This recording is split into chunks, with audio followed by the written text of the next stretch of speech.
Good morning, good afternoon, good evening, universe. I'm your host, MJ Racadio, and you're watching BlogTalk. Well, this month of April is we're celebrating 12-year anniversary of BlogTalk. So this is a kickoff for our anniversary. This is really something special because we are in the historic Filipino town.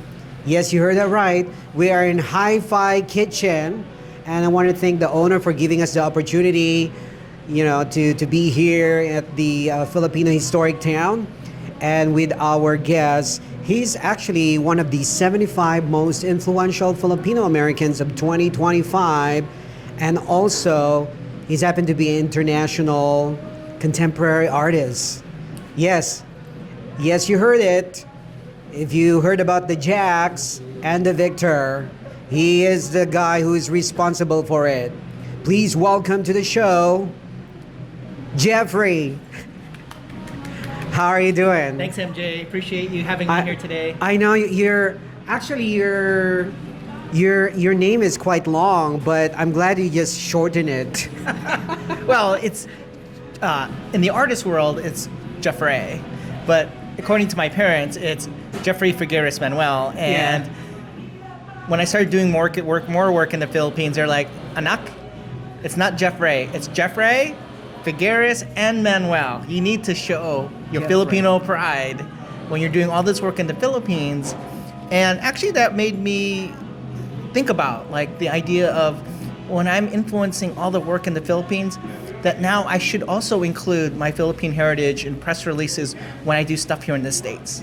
That says Filipino-American artist Jefre versus just Jefre. And it's the idea that we are I'm more than just a name, but actually a person that's representing a culture and heritage of creativity and showing how we can do that not only in the Philippines but to the world. Yes, I'm really curious about your story because I'm just really fascinated. From your mother is a nurse, and actually your parents did some landscaping. So you did medical field, and now you turned into you went to art school.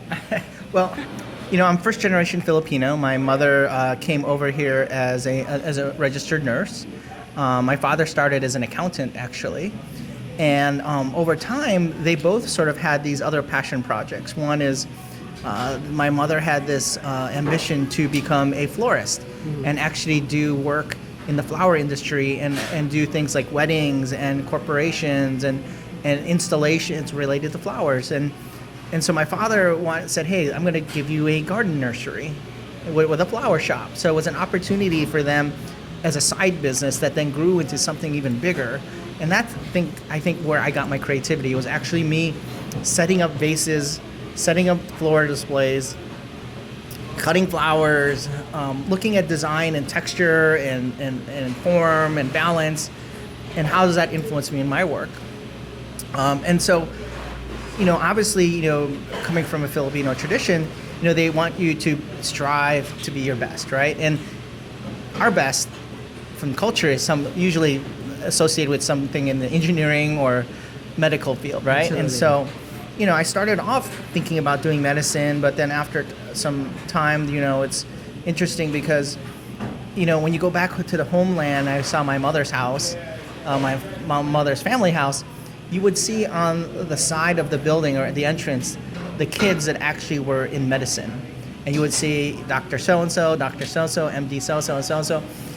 But you wouldn't see baker or any sort of other occupation, which I understand. It's sort of this sort of pride thing. And even when I started going back to the Philippines, they wouldn't introduce me you as John, Bill, Joe. It'd be like Architect Bill, Engineer Joe, Dr. So-and-so. They introduce you by your profession, Oh wow! No, I'm glad that you touched on that. But I'm really proud of you because it's not just a sign or billboard anymore. You're like creating your own legacy. The Victor at Bridgetown and RLC residences. And how is that? I mean, in terms of how did you came up with that concept, the contemporary? This is actually higher than the, Statue of Liberty. Statue of Liberty. Yeah, so, The Victor was brought to me by the RLC group, the Robinson Group, and their idea was creating this new township for what is called Bridgetown. They're usually a component within a larger development, but now they're actually doing their own development. And so this was an opportunity to create an identity that helps understand what Bridgetown is all about, what RLC was about. And for me, it was really about creating this identity for the global Filipino. And the Victor is this form of this 28-story sculpture that's taller than the Statue of Liberty, that at the top is perforated metal, and as you go down is sort of more solid with the reflection of mirror at the boots. So you could see your reflection in it, but as it goes up, you actually see the structure inside of it, which represents the strength of the Filipino. And then the idea that this raising of the arm is like a beacon to remind people that the people who have left the Philippines to go find the American dream or the European dream, that don't forget where you're from. I really love that because it's so, now it gives me goosebumps just talking about it, because I went there and I tagged you. It's so surreal to see that statue, and it's so amazing that, you know, many people can connect with that. And it's no longer just the local people, but internationally, that you were featured in the Superman. How are you feeling about that? Share with us your story. So, I mean, the idea is that it's not just creating an icon for the Philippines, but something that's an icon for the world. And so when I say Statue of Liberty, Eiffel Tower, Arc de Triomphe, Big Ben, the Bean, and now hopefully the Victor, I don't have to tell you what city or country that is. Hopefully everybody will know that. And we actually just won the Global Icon Award of all of Asia, and we beat out 17 other countries for that this past year. Wow, congratulations. And having said that, I know you're doing a lot of things. You're such a jet setter. And can you give us a glimpse? I know you're coming up with a book. Talk about it, a little bit of that, if you may share. Yeah, so I have a book coming out, and it's really, when I had my first museum show in the U.S., I was actually the first Filipino to have a solo show in the U.S., 10,000 square foot of work that we called Points of Connection. And this idea of me connecting people. When I had my first show at Met BGC this past year, it was called Points of Origin. The idea of how I actually came as part of my origin story, which then ultimately for me made sense to then create and do my first book. And it wasn't necessarily a coffee table book. Sorry. It was a coffee table book that was related to the work, not only in the Philippines, but the work and how I got there. This idea of how I left the Philippines and came back, discovered my origin, and then created all these icons here in Manila to then now take that story back abroad, And so the book is really about, the book is really about me sort of having these tough decisions related to what it meant to be a Filipino American in America, being raised in a Filipino culture to strive for your best, to actually disown being Filipino to kind of fit and assimilate within the U.S., to then rediscovering who you are and your purpose, to a life incident where I had a heart attack and triple bypass surgery at 35, to then say how am I going to leave a mark in this world, to then decide I want to be the guy that creates the next landmarks of the world. And that's what the book is coming about. And it's being published by the Mega Group. And so it'll be coming out this summer. And it's not only just kind of a coffee table book, but it talks about my story. And it's divided in different chapters. Includes a foreword by an amazing talent and a good friend, Isa Calzado, who did the foreword for it. And some other well-known Filipino writers and that help assimilate these different sections of the book. Amazing, amazing. Thank you for sharing with that only here on Blog Talk. Now, that's actually the first announcement. I know, absolutely. Thank you so much. And having said that, now how would you inspire others in terms of in the art world what piece of advice can you give them if they don't know where to go and they don't know where to begin? How are they going to jumpstart? Well, coming back home, what I realized is that there are so many talented Filipinos, like so many talented filmmakers in the creative class. Creative class is not only about visual arts, but theater, singing, fashion, and there's so many people that understand a process and an inspired of taking inspiration into form. And so my advice would be keep doing what you're doing, but then learn from others about how to take your creativity and package it so that you can understand three things: business, marketing, and sharing how to share your story. I really love that. I saw all your Instagram. I'm like your stalker, number one stalker now. And amazing, amazing. And the last time I was in Manila was the first week of December, and I saw another sculpture in Mega Mall. I was wondering who did it, and it was yours. That was really, really clever. It's really like futuristic. How did you came up with that idea? Share with us. So that was a project for SM Mega Mall, and SM had this was right after I had my first exhibit in the U.S. Museum at the Orlando Museum of Art, and that was my first opportunity to create my own signature series, which was called the Box Series. The Box Series is based on these emotional figures in their same positions that talk about love, joy, empowerment, and in this case, time.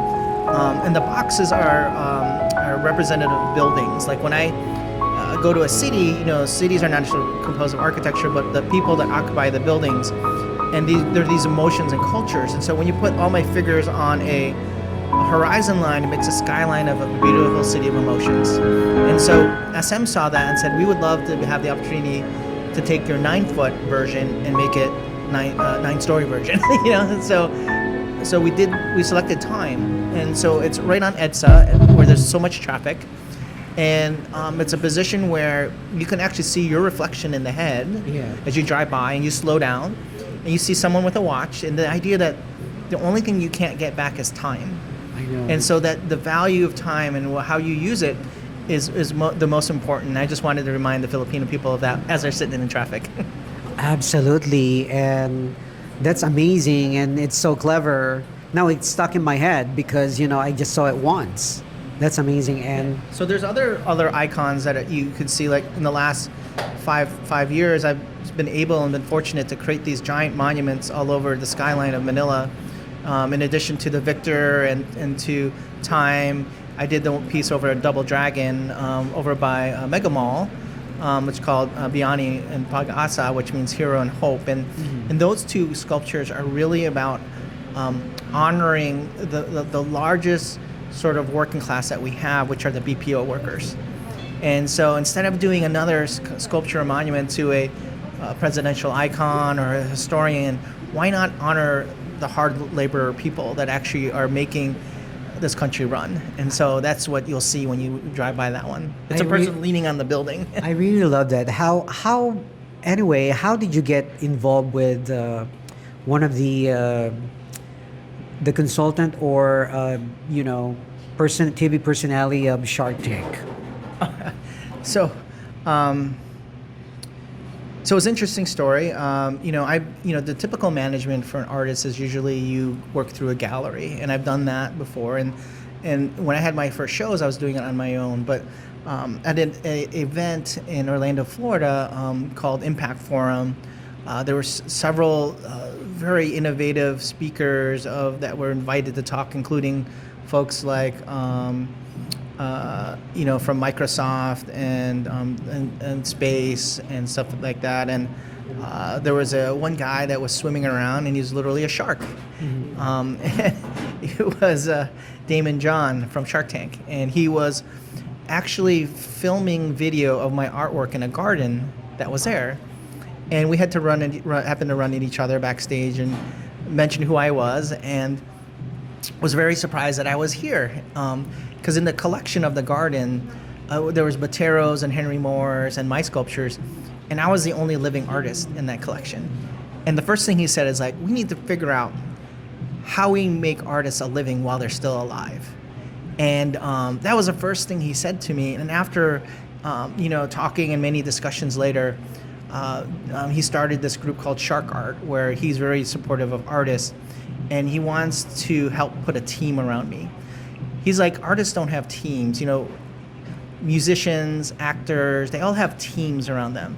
We don't build teams around artists, and I want to help you build a team. And so this was a great opportunity for us to kind of partner together, and he's definitely a guy that helps me figure out how to get in front of different brands and licensing opportunities. I can't tell you which ones right now, but it's an opportunity for now to work with really high brands to actually do design collaborations with. That's amazing. That's well said, Jefre. Is that how you say it? It's really cool. Well, I have some design collabs that I've done already with like local sports teams, and even in Manila, where I've done some stuff with ICOS and Philip Morris, and as well as I have a new collab coming out with Bench. But working with Damon will actually allow me not to work just with local franchises and cities, but work on a national and global level with these brands. Amazing. Now, 5 fun facts about Jefre, only here on BlogTalk. Oh my gosh. I know I put you on the spot, but this is my usual question to all the celebrities that I've interviewed. Okay. 5 fun facts about Jefre. Yes. Okay. Let's see. I am very much when I'm not in my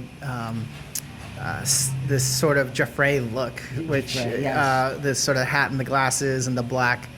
I'm actually a very casually dressed guy that likes hanging out and playing golf and pickleball and tennis. Awesome. And sort of love these sort of sports. 2. Fun facts. When I first won my first commission, I was that guy that said I was just going to buy a Porsche, mm-hmm. And it's still sitting in my garage that same day, like right till now. Send him here. 3. The third one is fun facts. I know it's hard. Like it's okay. Let's see. So first thing that pops in your head. In my hands. It's like, how many sculpture have you done? Oh, I don't know any fun. Oh, those are fun facts. Here's a fun fact. I was in my when I did my. Here's a fun fact. Well, not a fun fact, but an interesting fact. When I entered my first competition, I actually was after I had my heart incident and came in a wheelchair to actually present. Oh, wow. Yeah. Okay, number 4. That was kind of sad. 4. Sad facts. I went skydiving in Dubai. Mm-hmm. That was the first time I did that. Hey, that's fun. Yeah, Although I don't do that. Kid. No, it was the most fun experience that, you have no time to think. Once you're out there and everyone's going, you're just out the door and you're just flying over the Palm Islands, which is kind of great. 5. That's the fun fact. I went to Nick Bollettieri tennis camp when I was a little younger. My parents wanted me to be a professional tennis player. Wow, that's amazing.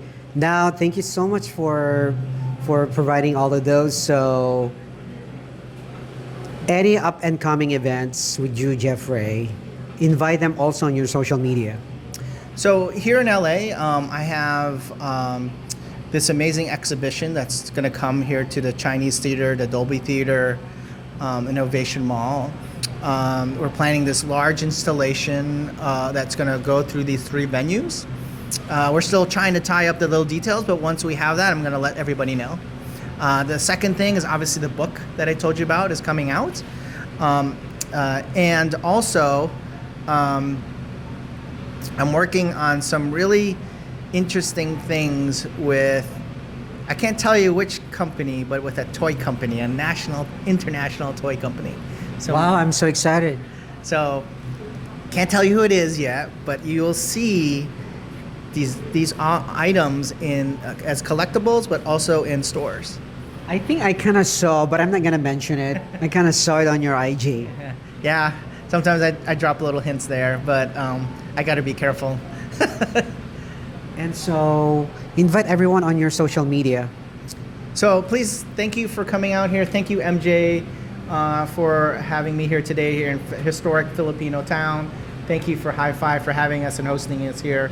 But please, if you want to see the work that I'm doing and the process that I'm doing, please visit me on my socials at JEFRE_artist. That's my Instagram. So thanks for everyone. I have a surprise for you. This is What coming is from that? the California legislator, partner with them. Oh my God! This, it's this is official. this What is the whole entire California. Oh my God! Okay, let me read it for you. California Legislative Assembly Certificate of Recognition to Jefre, the Victor Statue Bridge Down. On behalf of the California State Assembly, in recognition of your outstanding achievements, leadership, and influence within the Filipino-American community, you are proudly honored as one of the 75 most influential Filipino-Americans of 2025, presented by BlogTalk with MJ Racadio. Your excellence, dedication, and inspiring contributions embody the spirit of Filipino pride and global empowerment. Through your work and impact, you continue to uplift, represent, and empower others to pursue excellence and authenticity. It's coming from Mike Gibson. He was the former overall chairman of the Tourism, Culture, and Entertainment in the whole entire California. Given to you during the Filipino-American History Month. Wow. I wish I could have been here today, during it, but I was out of town. It's okay. But this is an amazing. How you feeling about this? This is official, partner with BlogTalk.